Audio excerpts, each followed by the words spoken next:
It's a very auspicious day for us to celebrate. Very significant personality in our lives, as we'll highlight today. So what I'm going to speak about today is a little bit about Bhakti Siddhanta. First, I'll read the verse of the Bhagavatam, then I'll speak a little bit about Bhakti Siddhanta, Saraswati Thakur. Then I'll connect the Kaliya pastime to the teachings of Bhakti Siddhanta Saraswati Thakur.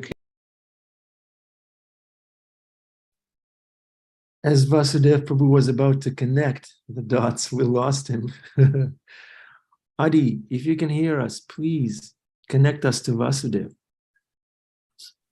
It was too ecstatic. He had to go. Yeah, it couldn't, the network couldn't bear the ecstasy. Is he there, Adipurush Prabhu? I don't see. Yeah, he was in the temple room, but let me call him. If not, Krishnadaya Prabhu is on standby. He'll give class. He has his tilak on. He's fast until noon, so he's prepared.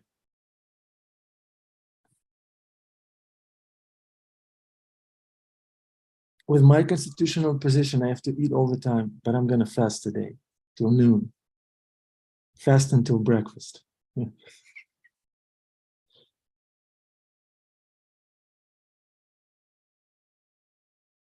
We lost Vasudeva Prabhu. Can you? Okay, cool. Jeffrey Eckler Prabhu, are you fast until noon? You broke the fast. I hope noon comes fast. Yeah, I mean, it's worth it. It's one of our biggest saints, Srila Prabhupada's guru. Okay, Vasudeva Prabhu. We saw Vasudeva Prabhu briefly. We lost him again, I think. Hold on.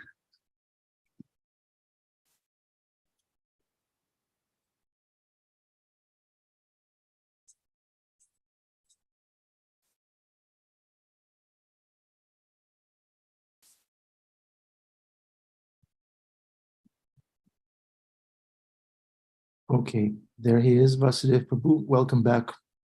Sorry, my computer is acting up a little bit.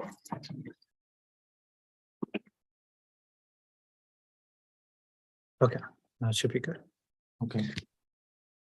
So yeah, Bhaktisiddhanta Saraswati Thakur, he wrote a beautiful article about the Kaliya pastime. So we'll discuss that in the light of his life and teachings.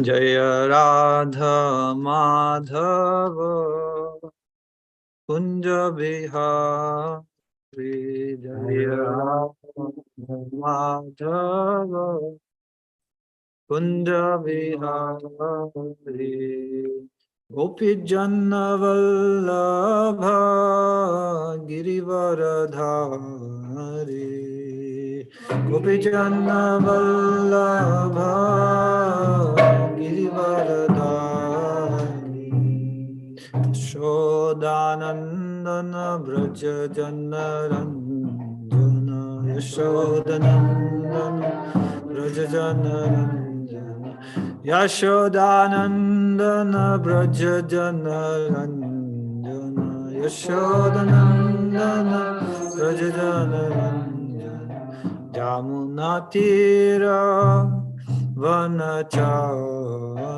Yamunatira Vanachari Yamunatira Vanachari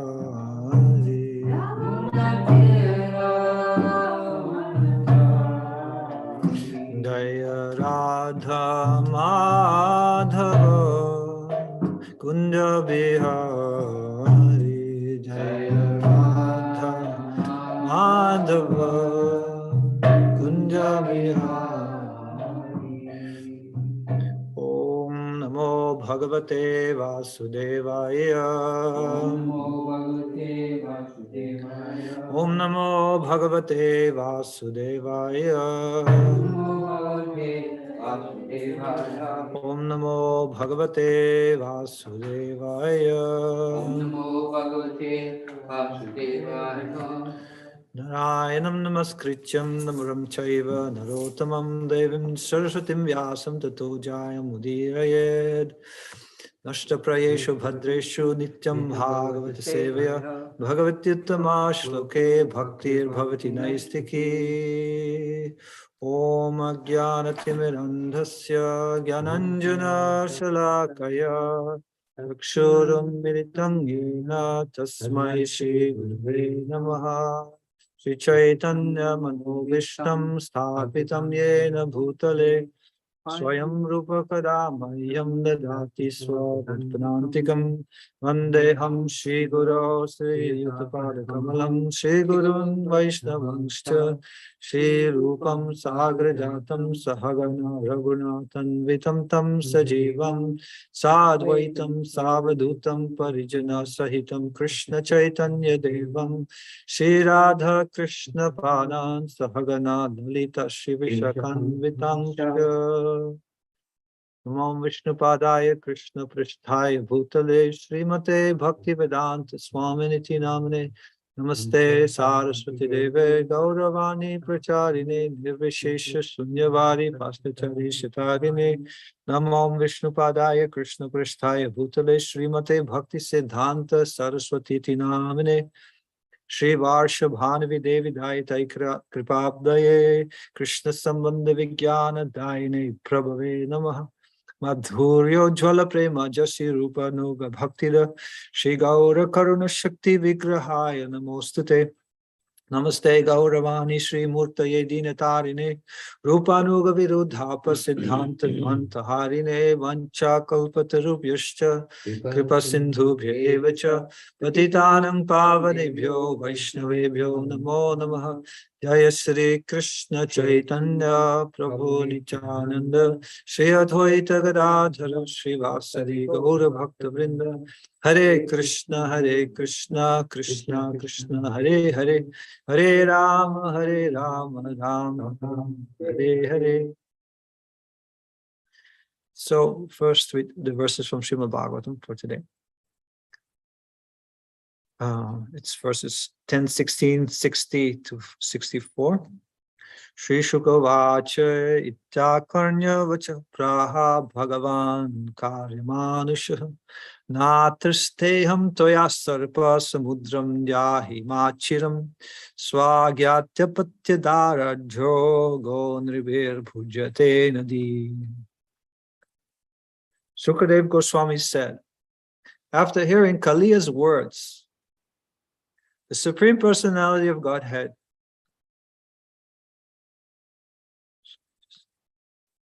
who was acting in the role of a human being replied, O serpent, you may not remain here any longer. Go back to the ocean immediately, accompanied by your retinue of children, wives, all other relatives and friends. Let this river be enjoyed by the cows and humans. Yaetat sangsmaren martyas tubhyam mat anushashanam kirtayan ubhayo sandhyor nayushmad bhayam apnuyat.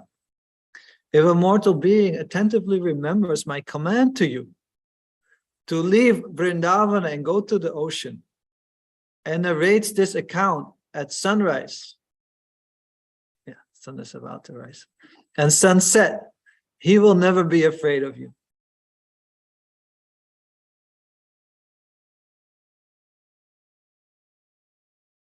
Of course, we may not deal with Kaliya directly,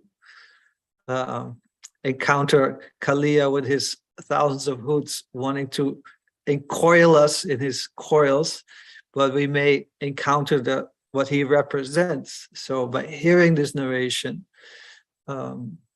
and hearing Krishna's command to Kaliya, to his command to go out of Vrindavan, to leave Braj Bhakti, or the atmosphere of Braj Bhakti, we may also benefit by being relieved of this mentality of Kaliya. So we'll be hearing more about this mentality through the words of Bhaktisiddhanta Saraswati Thakur. Yosmin snatva marakride devadim yechchalaihi uposhamam smaranarchet sarva pape pramuchate. If one bathes in this place of my pastimes and offers the waters of this lake to the demigods and other worshipable personalities, or if one observes a fast and duly worships and remembers me, he's sure to become free from all sinful reactions. Purport. According to the Acharyas, the Lord spoke this verse to make it clear that Kaliya that he could by no means remain in the Yamuna lake. Although the Lord had mercifully pardoned the serpent and ordered him to go to the ocean with all his associates, Kaliya should not even consider requesting to remain in the lake, because it was now to become a holy place for spiritual pilgrims.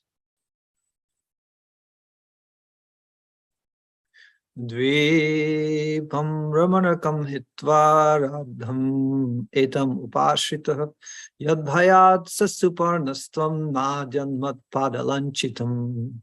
Out of fear of Garuda, you left Ramanaka island and came to take shelter of this lake.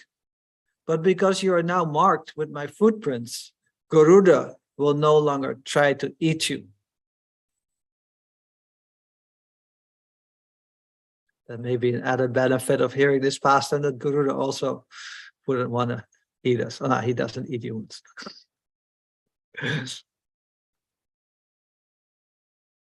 And the last verse of today. Shri Rishiruvacha Mukto Bhagavata Rajan Krishnena Bhuta Karmana Tam Pujayama Samuda Nagapatnyas Sadaram. Shukadeva Goswami continued, my dear king, having been released by Lord Krishna, the Supreme Personality of Godhead, whose activities are wonderful, Kaliya joined his wives in worshipping him with great joy and reverence. Srila Vishwanath Chakravarti Thakur comments as follows on this verse. The word Adbhuta Karmana indicates the Lord's wonderful activities of saving the residents of Vrindavan from Kaliya, saving Kaliya himself from Garuda, and bestowing grace upon the victims of violence and the committer of that violence. The word Krishnena by Krishna indicates that because Kaliya's wives were great devotees of the Lord and offered him loving affection, Krishna withdrew Karshanam, both Kaliya's offense against the Lord's devotee Garuda and that against the residents of Vrindavan, who were very dear to him. A very nice purport here describing Krishna's Adbhuta Karma, his wonderful activity, which has so many different features.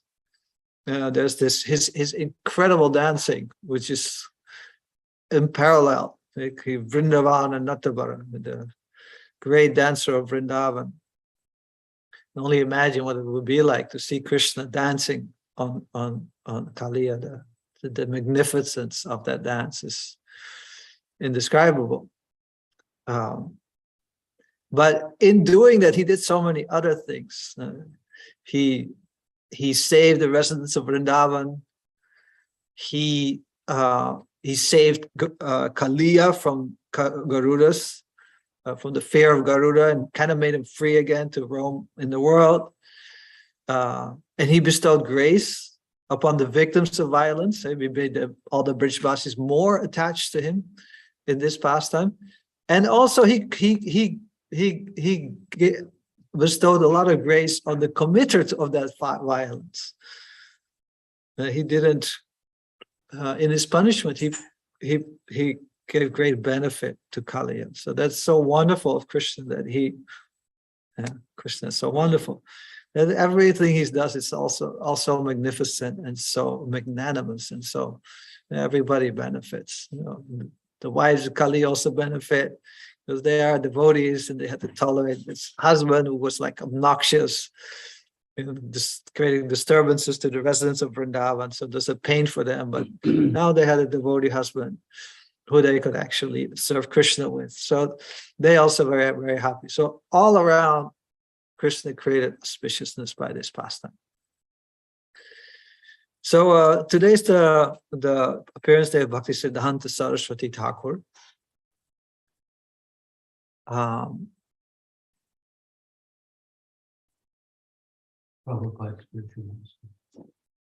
So I want to first read a little bit about his appearance. This is from a Wikipedia article, and you may wonder, why are you pulling up a Wikipedia article to speak about Bhaktisiddhanta Saraswati Thakur? Well, because I actually know the devotee who wrote this article. His name is Pranava Prabhu, Dr. Ferdinando Sardella in the academic world, and he did a PhD thesis on Bhaktisiddhanta Saraswati Thakur. He's a very nice devotee, I know him personally, really sweet, wonderful devotee. Who wrote a really beautiful book about Bhaktisiddhanta Saraswati Thakur, compiling many of his historical accounts. So I'm just looking here for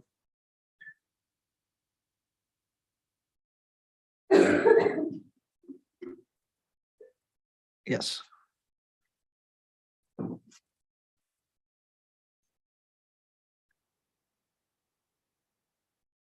So he appeared in Jagannath Puri. Our Champak is here, she was just there. But did you see Bhaktisiddhanta Saraswati Thakur's birthplace? Is right on the road, actually, the main road in Puri. The Rath Yatra, as Lord Jagannath's parade, goes from Jagannath Mandir to Gundicha. And there's a road between Jagannath Mandir and Gundicha. And right in the middle of that road, that's where Bhakti Vinod's house was. And that's where Bhaktisiddhanta Saraswati Thakur appeared, right in there in Jagannath Puri. So it said that Bhakti Vinod Thakur, also known as Kedarnath Datta, so he was, of course, he was very inspired by Lord Chaitanya personally to revitalize his teachings in the world. So he was writing a lot, he was researching, he was creating sanghas of devotees. He was doing a lot to revitalize and re-inspire the Lord Chaitanya's movement. But he felt a little incapacitated in doing so. So it's described here how Kedarnath Datta, Bhaktivinoda Thakur, was stationed in Puri. And there's one account that one night the deity of Jagannath personally spoke to Kedarnath in a dream. This is from different biographies of Bhaktisiddhanta Saraswati Thakur. I didn't bring you to Puri to execute legal matters, but to establish Vaishnava Siddhanta, the conclusions of pure Vaishnavism. Kedarnath replied in his dream, devotees are very present even in their dreams, your teachings have been significantly deprecated, depreciated. And I lack the power to restore them.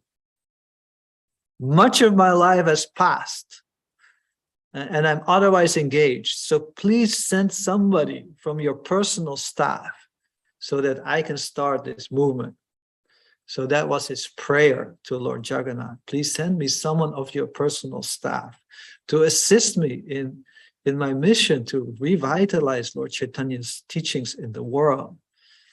And in the world, this Bhakti Vinod Thakur is really the first Gaudiya Vaishnava after Lord Chaitanya Mahaprabhu, who envisioned that Lord Chaitanya's movement should not just be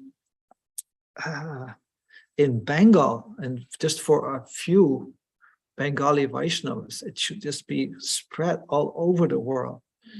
And he made the first attempts to do that, but he was like basically a one-man army.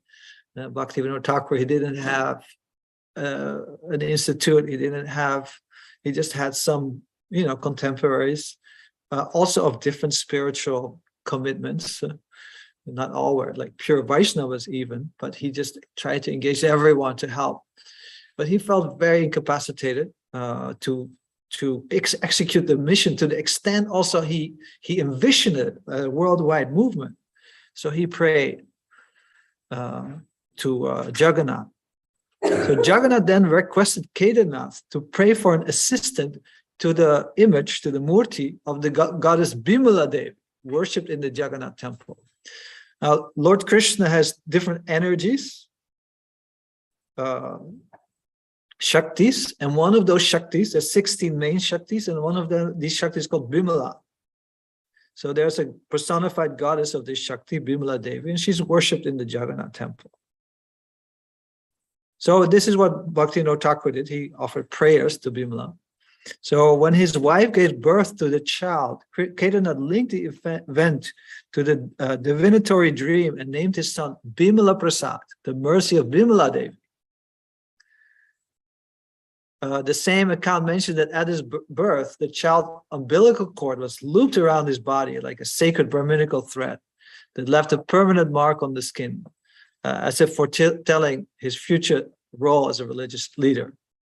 Interestingly, Bhaktivinoda Thakur was not a Brahmana. He was what's called a Kayasta, by caste, by birth caste, in those times. He was not a Brahmana. But one of the main teachings of Bhaktisiddhanta, well, one of the main, I would say, an important teachings of Bhaktisiddhanta was that everybody from any background could be eligible to become a Brahmana, to become a twice born and execute the duties of a Brahmana, such as worshipping Shalagram Shila, worshipping the deity, performing different rituals, because a Vaishnava is automatically Brahman. So even by his birth, he showed by being a Vaishnava, he's automatically a Brahmana. Just by taking birth from a pure Vaishnava and being a pure Vaishnava, although he wasn't born as a Vaishnava, as a Brahmana, officially in a Brahmin family, he already had all the qualifications, and it showed by this umbilical cord around him. So I thought this was very nice entry point that Bhaktisiddhanta Saraswati Thakur appeared in this world. He wasn't born by his karma. There's a beautiful lecture by Srila Prabhupada I was listening to yesterday, speaking about the appearance of, speaking about his appearance, and he was mentioning that for a Vaishnava, a pure Vaishnava who was sent by the Lord, who was from his own staff, as Bhaktivinoda Thakur said, their appearance and disappearance, there's no difference between it. Their appearance is transcendental, their disappearance is transcendental. Their appearance is just like Lord Krishna's. They come for a purpose, they execute their mission, and they move on to the next place to do the same thing Prabhupada said. They continue to serve Lord Krishna, the spiritual realm, and they many times, Prabhupada in one place said, the acharyas never go back to God. They always keep on continuing serving the Lord in wherever universe they go, being ever spiritually liberated. So of course, there's much else we can say about Bhaktisiddhanta Saraswati Thakur. Time is always so short when you start to speak about these great personalities. But I want to read a little bit from Bhaktisiddhanta. Of course, Bhaktisiddhanta greatly emphasized the printing press, and he published many books, articles, magazines on a very regular basis, and he wrote himself, of course, very often. He started a magazine called The Harmonist in English, and in Bengali it was called Sri Sajjanatoshini, what satisfies the Sajjanas, the saintly souls. So this is an article which appeared there. I'm not sure if it's translated from Bengali or it's actually his original English. So he first describes the pastime, and then he starts to explain. The taming of Kaliya is one of the Vrindavan pastimes of the boy Krishna. Kaliya is the type of cunning and malice. He is the embodiment of unrelenting cruelty. There is no place for Kaliya in the happy realm of Braja. Deceit and cruelty are as poison to the artless, loving nature of the desertness of Braja. Artless means simple, innocent, artless, and without like fancy, like, manners, and it's just a very pure and simple, loving nature. It's quite conceivable for the confiding chums of Krishna, chums means friends, not to entertain any suspicion regarding the malicious intention of cruel and deceitful persons whose purpose is to poison them against Krishna. They may even unwittingly fall into the counseling of such evil persons, but Krishna is sure to rescue his own from the wiles of his enemy. The wiles of his enemy, wiles mean like their conceived strategies to kind of lure them in their plans, to manipulate them according to their plans.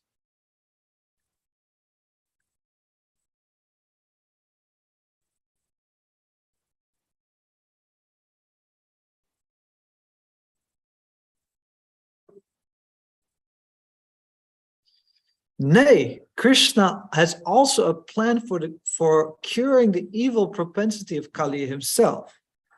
The process consists in making him feel the touches of his dancing feet. But Kali attempts to bear up against all curative chastisement. Instead of feeling the joy of supporting the feet of Krishna on his nasty hooves, the monster finds it impossible to bear his good fortune without undergoing the pangs of actual death. Even the loyal wives of Kaliya, who desire the reformation of the monster and whose good wishes for his well-being are the cause of Krishna's mercy towards him, are at last forced to intercede by a prayer for his banishment from the realm of Braja. But the pride of Kaliya had received a mortal check. The banishment of Kaliya from the lake of the Yamuna has a most important spiritual significance. Those who have a purpose to create trouble among the pure devotees of Krishna by infecting their nature with their own malicious disposition meet with a certain degree of initial success in a nefarious undertaking. This emboldens them to make a direct attack on Krishna himself when he appears on the scene of their depraved activities in order to restore the living faith of his own bona fide associates. Now we just one passage more. Those who are not exceedingly clever can never be servants of Krishna. But the service of Krishna is also never available to those whose cunning is employed for depriving Krishna of the fullness of his enjoyment. Kaliya and those who are actuated by a naturally malicious disposition are also styled clever in the ordinary phraseology of this damned world. And phraseology means like the knowledge, the skill of casting phrases. So you need to be clever for that. Such rascals may also have the impudence of taking their stand among the text of the scriptures by using their cunning in the graceless attempt of depriving Krishna of the service of his own. This kind of conduct may also pass undetected and may even be regarded as possessing the perfect skill of confidential service. But Krishna is sure to expose the real nature of the villainy just at the moment when it has been successful in misleading his beloved devotees. So it goes on like that. So it's a little hard to follow sometimes, Bhaktisiddhanta Saraswati Thakur. But what we can glean from this is that he says that Kaliya represents cruelness and deceit. And he poisons the pure atmosphere of Braja, which is that he's at the happy realm of Braja, where Krishna sports with his devotees who love him in an artless manner, free from deceit, free from pretentiousness. That is very innocent and pure in their devotion. But sometimes also they become under the sway of the poison of Kaliya, who is deceitfulness, pretentiousness, cruelty. But then Krishna appears on the scene to destroy, or to, in this case, trample and reform Kaliya, to break his pride and to to diminish his poison in order to save his associates from his influence, and as he says, metaphorically, restore their good faith, their faith in pure devotional service. So he takes this as the metaphor that that Kaliya represents this kind of evil mentality, which poisons one of pure devotion, which therefore deprives Krishna of the fullness of his enjoyment, because Krishna wants to enjoy the pure devotion of all jivas. So those who pose obstacles towards that by their deceitfulness, by their clever phraseology, by their clever intellectual skills, they Krishna tramples them. And if they're fortunate, he's reformed. They are reformed if they receive grace of the devotees, like Kaliya has. Otherwise, they also, Krishna dispels them. So Kaliya represents opposition in that sense to pure devotees, pure devotional service, within especially spiritual community, the spiritual community marked by the pure devotion of Braja. So we see, and this is very key to the life of Bhaktisiddhanta Saraswati Thakur. Bhaktivinoda Thakur, he later wrote him to very strongly preach the message of Lord Chaitanya, very uncompromisingly. Sometimes he's known as the Singha Guru, as the Lion Guru. We know Bhaktisiddhanta by nature is a very strong personality. And even when he was in college, he was very brilliant. He was super brilliant. He had a photographic memory, and he was excelled in Sanskrit, mathematics, and Jyotish, astrology. And he was so brilliant, he challenged like the headmasters of the school, like the most like profound pundits, and this is a very prestigious college he was going through, but even, he had some disagreement with them, and they could not kind of, although he was right, in his view, they could not take the humble position. So he was like, okay, I'm just leaving this college. He wouldn't compromise on the truth. Even at that time. So, and then later on, Bhaktivinoda Thakur kind of encouraged him to use the same uncompromising nature of standing for truth to establish the teachings of Lord Chaitanya. So he had that nature, but it was not that he was just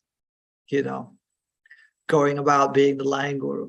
It was Bhaktivinoda Thakur's request to him to firmly establish Lord Chaitanya's teachings in a world of opposition. Because if you want to establish the pure thing, the pure devotional service in this world, then there's unrelenting opposition. And so he faced so much opposition in doing that.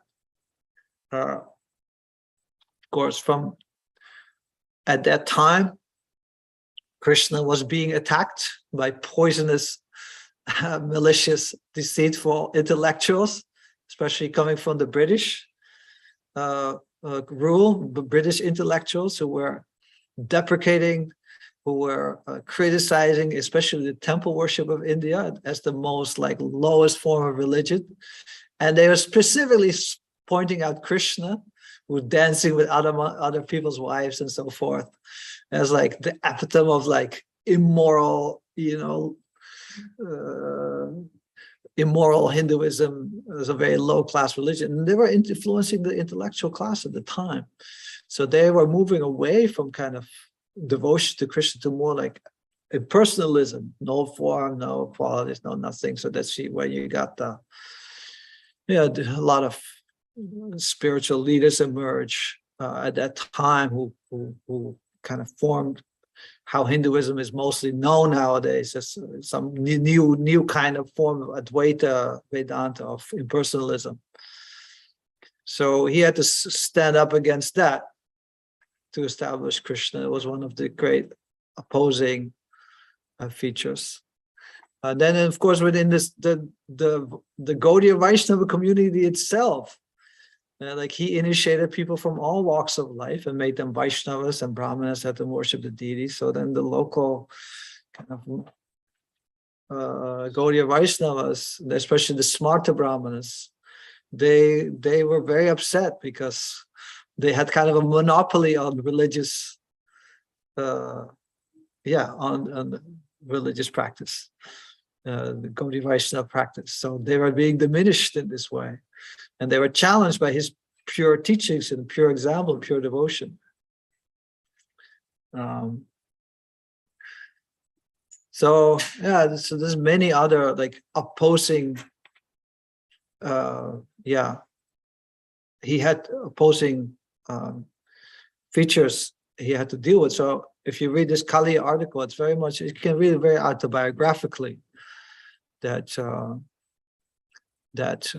he was also attacked, representing Krishna, trying to dispel Kaliya from the pure waters of the realm of Braja, the realm of pure devotion.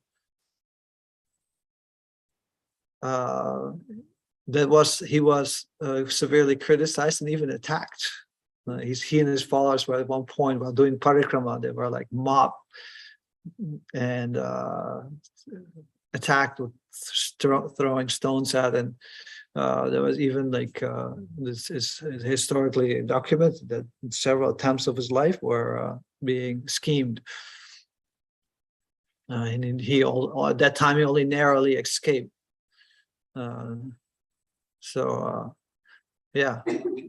He representing Krishna, and Krishna dispelling the poison of Kaliya from the lake of the happy realm of Braja, which is marked by pure and artless devotional service.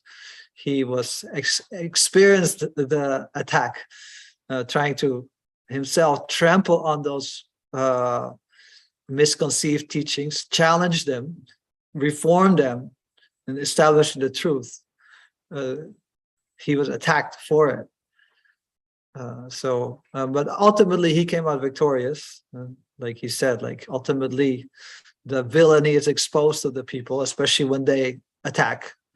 When those who are against pure devotees become first they criticize, first they make propaganda. At some point they may actually even attack physically.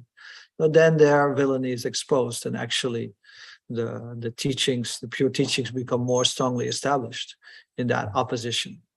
We see that also in Prabhupada's time, who also faced so much opposition from anti-cult movement and so many others who were trying to deprogram devotees and so forth. But in all that opposition, the movement only became stronger and was more firmly established.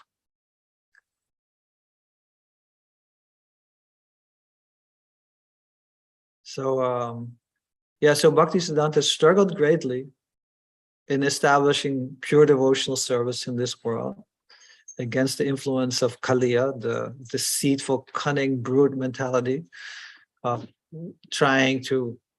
which always opposes the pure devotees of the pure devotional service found in Braja, because it's challenged by it.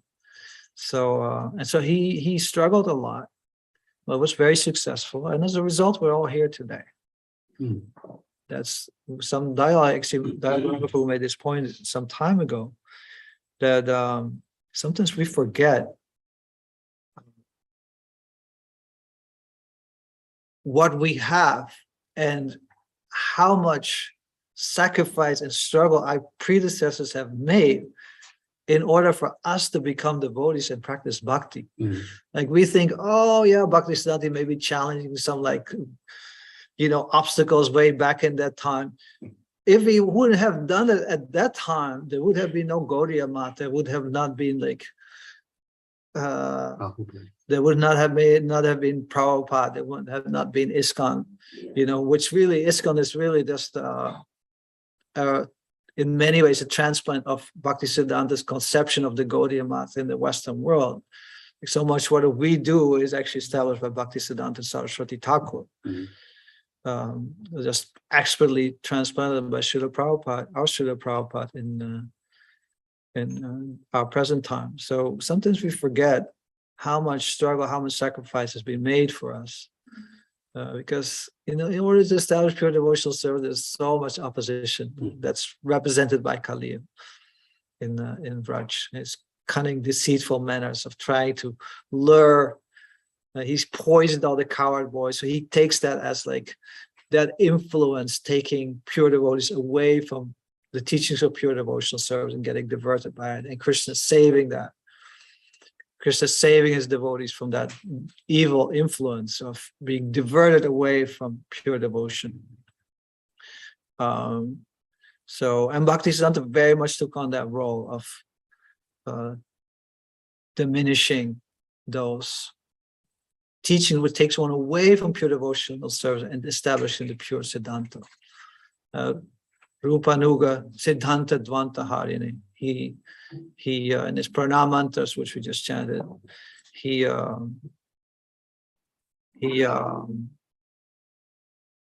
destroys. He tries to expel, defeat the upper siddhantas, the wrong conclusions which go against the teachings of Rupa Goswami, in order to establish the pure teachings of Lord Chaitanya, as Bhaktivinoda Thakur had prayed for. So we see how he fulfilled that role. As a result, we are here today. Yes, Adi Prabhu.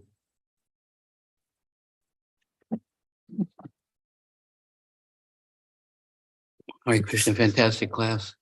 Thank you so much. We're listening to a class by Mangalananda, and he's making the same point you were making there. He said sometimes the ocean freezes, and they have a vessel, a boat called an icebreaker.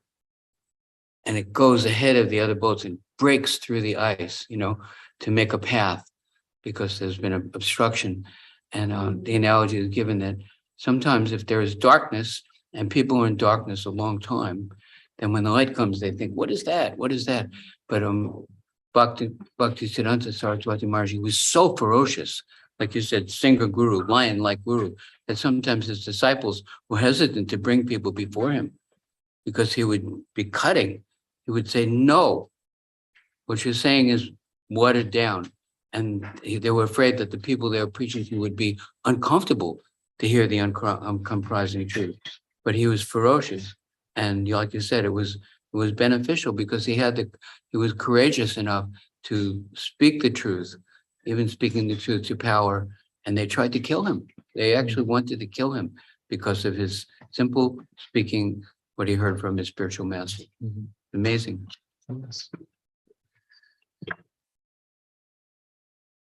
So yeah, it's 8:01. I think the curtains will open soon. So thank you all so much. I would wish we had some more time for discussion, but I thought, let me speak a little extensively about Bhaktivedanta Saraswati Thakur on this special day. We'll have, for those who are in the area, we have another ceremony here at 12:15, a Puspanjali ceremony. We'll be offering prayers and flowers to Bhaktisiddhanta Saraswati Thakur. We'll be offering Guru Puja, and we have prasad after. So if you're in the area, please come worship with us, honor this very great personality. And if you can, if you have some time to listen to classes or spend some time in prayer, in appreciation of this great personality, will all greatly benefit. And Krishna will be greatly pleased when we honor his pure devotees. Thank you, Vasudeva Prabhu. Great class. Can I ask one question, Vasudeva Prabhu? I understand the time is limited, but it's a burning question. Srila Bhaktisiddhanta Saraswati Thakur was a Simha Guru. It was uncompromising, very heavy. How does that apply to us here in this day and age? We want to stick to Guru Sadhana and Shastra. We want to share Krishna consciousness as it is, but we don't want to scare anybody away. How to strike balance? I got saved. I'm getting saved by the conch in answering. Yeah. Sorry, the conch is blowing. So it's a very good question. Okay.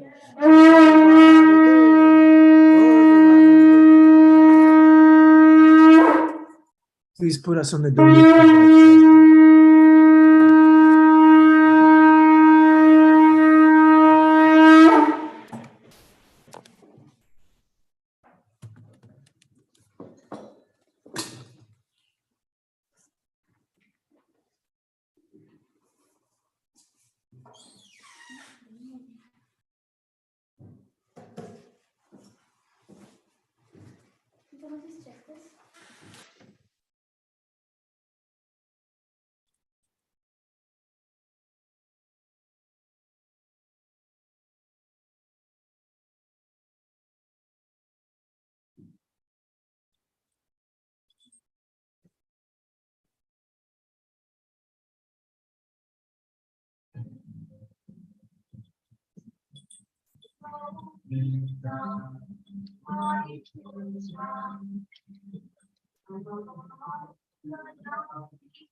Hare Krishna, beautiful class. Any comments, reflections? Thank you for keeping so many cameras on, dear devotees. That is appreciated. That is very inspiring. Andrea Draupadi, Bhima Prabhu, Isabel, Spirit Soul, William on the bus of devotion. Okay. Let me read something from Bhaktisiddhanta Saraswati Thakur, a quick passage.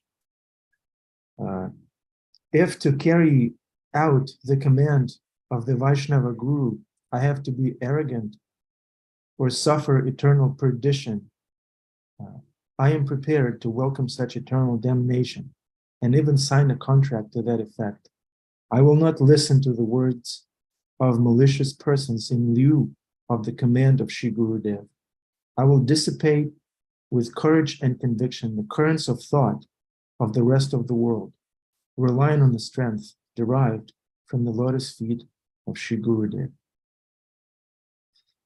So, Srila Bhaktisiddhanta Saraswati Thakur was a Simha Guru. It was very straightforward. but he was also very loving, and he lived what he preached. I guess that's the secret. We can be bold and straightforward to the extent that we love the person we're dealing with, we're talking to. I once heard this question answered like that. And also, if you want to be strict to yourself. And then be very accommodating and compassionate and loving to others. That's another way of taking inspiration from this boldness that some of our acharyas manifest. Be bold when it comes to your own weaknesses. There's plenty of work. Speaking of myself, there's plenty of work that needs to be done. So with this, Andrea, would you like to contribute? Yeah? No? I thought you raised. I put in the chat that I really love his pastimes of how when he was a baby, how the Jagannath Ratha Jatra was passing by the home, and his mother brought him out as literally as a baby, like just swaddled, to see the Lord Jagannath. And Lord Jagannath actually stopped his cart right in front of his house, and his mother, days, right? yeah, and his mother like brought him out to like get closer to Jagannath, and Jagannath let one of his garlands fall to encircle the baby. And I just thought that was, I love sharing that with the kids. I really like that pastime, and how he kept his word, about like the mangoes, because when he was a little kid, do you know that one? When he was a little kid. Tell it. Yeah, I think if I remember correctly, when he was a little kid, he very little, like maybe 3 or 4, he really liked mangoes, and he ate a mango before it was offered to the Lord. And when his father explained to him, that we first offer the food to the Lord and then we eat it, and then he got it, and he was just like, that's it. From now on, I will never eat another mango because I have had this offense. And he kept his word for the rest of his life, which is amazing because mangoes are like the most delicious fruit ever. So to keep yourself from mangoes, so keeping your word. So I always like to share those stories with the kids because they kind of can relate to them in the sense of like this Krishna magic, and also just the idea of keeping our word. Thank you, Andrea. See, even is that Prema, Priya? Yeah, the both of them. Yeah. Prema, Priya. Hare Krishna. See, this is what Krishna Prema looks like. Bhim Prabhu, you're very grave today. You haven't said a word. Are you a Simha Guru too? Sometimes it's shameful to speak in the presence of such personalities as Bhaktisiddhanta Saraswati. Best to be quiet and just listen. Thank you. Okay. So we're wishing you a wonderful day. Fast if you can. It's worth it. This particular saint is definitely worth fasting till breakfast, if you can, till noon. Okay. It was nice seeing you all, seeing your smiles, hearing your voice. Thank you very much. Hare Krishna.